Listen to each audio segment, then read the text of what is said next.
পায়েস যদি খেতেই হয় এভাবে একবার বানিয়ে নাও। দেখতে যেমন সুন্দর, খেতেও কিন্তু রাজকীয় স্বাদের। যাকে খাওয়াবে সেই প্রশংসা করবে। পায়েস বানানোর জন্য এখানে আমি আমুলের 500 ml করে দুটো দুধের প্যাকেট নিয়েছি। এই মালসাতে দুধের প্যাকেট দুটো কেটে ঢেলে নিচ্ছি।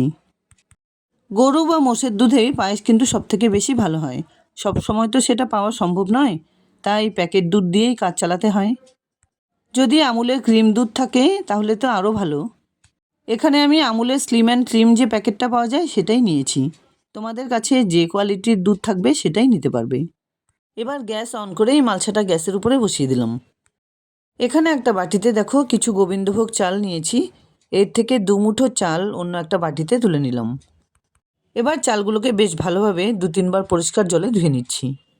অন্যান্য পায়েসের তুলনায় এই পায়েসটা আমি একটু অন্যরকমভাবেই বানিয়ে দেখাবো, তাই পুরো ভিডিওটা দেখার অনুরোধ রইল। চালগুলো ধুয়ে একটু জল দিয়ে ভিজিয়ে রাখলাম।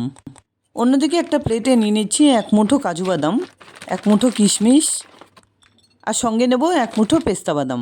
পেস্তাগুলোর খোসা ছাড়িয়ে নিতে হবে। আমি আজ যেভাবে পায়েসটা বানিয়ে তোমাদের সঙ্গে শেয়ার করছি, একবার এভাবে বানিয়ে খাওয়ার অনুরোধ রইল। এদিকে পেস্তাগুলোর খোসা ছাড়িয়ে নেব, অন্যদিকে দুধটাও ভালোভাবে জাল করে নিতে হবে। সেই জন্য ফ্লেমটাকে মিডিয়ামে রেখে কন্টিনিউ এভাবে নাড়াচাড়া করে নিচ্ছি। 3 রকম ড্রাই ফ্রুটস তো এর আগেই নিয়েছি। এই প্লেটেই নিয়ে নিচ্ছি 1 মুঠো ভেজানো আমন্ড বাদাম। এগুলোকে সাইডে রেখে ধুয়ে ভিজিয়ে রাখা গোবিন্দভোগ চালগুলোকে একটা স্ট্রেনারের উপরে নিয়ে সমস্ত জলটাকে ছেঁকে বাদ দিয়ে দিচ্ছি। ততক্ষণ পর্যন্ত চালটাও খুব ভালোভাবে শুকিয়ে যাবে, আর এর মধ্যে ড্রাই ফ্রুটসগুলোকে আমি রেডি করে নিচ্ছি। এর থেকে বড় সাইজের কয়েকটা কাজু বাদাম এভাবে টুকরো করে কেটে নিচ্ছি, আর সঙ্গে আমন্ড বাদামগুলো যেহেতু ভিজিয়ে রেখেছিলাম, এগুলো একটু লম্বাটে করে কেটে নিতে হবে। আর এরই সঙ্গে কয়েকটা পেস্তা বাদাম কেটে নিচ্ছি।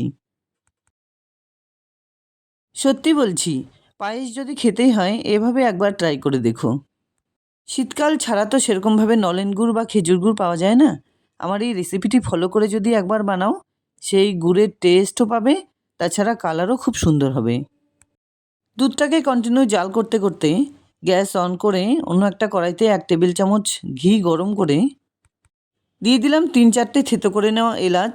এর সঙ্গেই দিয়ে দিলাম সমস্ত ড্রাই ফ্রুটসগুলো, আর হালকা একটু নাড়াচাড়া করে এর সঙ্গে আমি শুকনো হয়ে যাওয়া সমস্ত গোবিন্দভোগ চালগুলো খুব সুন্দর করে এগুলোকে একটু নাড়াচাড়া করে হালকা রোস্ট করে নিতে হবে।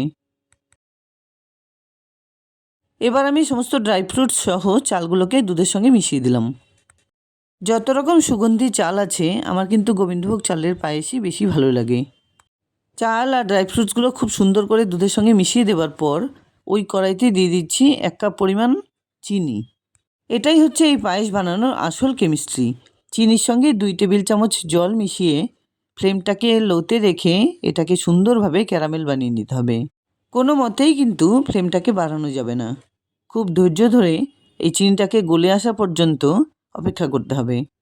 মাঝে মাঝে কন্টিনিউ দুধটাকে নাড়াচাড়া করে নিতে হবে যাতে নিচে লেগে না যায়। সমান তালে দুদিকেই ব্যালেন্স করে চালাতে হবে। চালগুলো মোটামুটি 60% বয়েল হয়ে এলে এখানে আমি মিশিয়ে দিচ্ছি একটা ডেলা খেজুর গুড়। এখানে মোটামুটি 150 গ্রাম খেজুর গুড় আমি দুধের সঙ্গে মিশিয়ে দিলাম। সম্পূর্ণ চিনিটা গলে গিয়ে খুব সুন্দর একটা কালার হতে শুরু করেছে। ঠিক এই পর্যায়ে আরও 2 টেবিল চামচ জল মিশিয়ে দিলাম। 3 থেকে 4 মিনিট ধরে এভাবে জাল করে নেবার পর ক্যারামেলটা কিন্তু মোটামুটি আমার এখানে হয়ে গেছে। আর একটু ডিপ করে নিতে হবে কালারটা, কিন্তু এমনভাবে বানিয়ে নিতে হবে যাতে পুড়ে না যায়। পুড়ে গেলে কিন্তু পায়েসটা তেতো হয়ে যাবে। এটা কিন্তু হয়ে গেছে। এবার নামিয়ে এই পায়েসের সঙ্গে ক্যারামেলটা আস্তে আস্তে এভাবে মিশিয়ে দিতে হবে। চিনি থেকে ক্যারামেল বানানো যেমনি সোজা, ঠিক কোন পর্যায় পর্যন্ত চিনিটাকে জাল করে নিতে হবে ক্যারামেল বানানোর জন্য সেটাও জানতে হবে। সম্পূর্ণ ক্যারামেলটা ঢেলে দেবার সঙ্গে সঙ্গে কিন্তু নাড়াচাড়া করে পায়েসের সঙ্গে মিশিয়ে নিতে হবে। বাকি কড়াইতে লেগে যতটুকু ছিল সেটাও কিন্তু খুব সুন্দরভাবে মিশিয়ে দিলাম। দেখো পায়েসের কালারটা একবার। কি বন্ধুরা, তোমরা নিজের চোখেই দেখে নাও পায়েসের কালার কতটা সুন্দর হয় এভাবে ক্যারামেল দিয়ে বানালে। দেখতে যেমন সুন্দরই হয়, তেমনি কিন্তু খেতেও অসাধারণ। আনসিজনে যখন একদমই খেজুর গুড় বা নলেন গুড় বাজারে কিনতে পাওয়া যাবে না, ঠিক তখন চিনি দিয়ে ক্যারামেল বানিয়ে এভাবে একবার পায়েস বানিয়ে দেখো, সবাই খেয়ে খুব প্রশংসা করবে। পুরোপুরি ঠান্ডা হয়ে যাবার পর পায়েসটা আমি একটা বাটিতে সার্ভ করে দিচ্ছি। এভাবে বানিয়ে যদি ঠাকুরকেও ভোগ দেওয়া যায় তাহলেও মনে তৃপ্তি পাওয়া যাবে। কিছুটা পরিমাণ পায়েস একটা বাটিতে তুলে নেবার পর উপর দিয়ে ছড়িয়ে দিচ্ছি কিছুটা পরিমাণে ড্রাই ফ্রুটস। যাই হোক, দুর্দান্ত স্বাদের রাজকীয় পায়েস রেসিপি আমার রেডি অ্যান্ড সার্ভড। আশা করছি বন্ধুরা আমার শেয়ার করা দুর্দান্ত স্বাদের এই রেসিপিটি তোমাদের খুব পছন্দ হয়েছে। যদি এতটুকুও ভালো লেগে থাকে তাহলে প্লিজ ভিডিওটাকে একটা লাইক করো, শেয়ার করো ফ্যামিলি ফ্রেন্ডসদের সঙ্গে।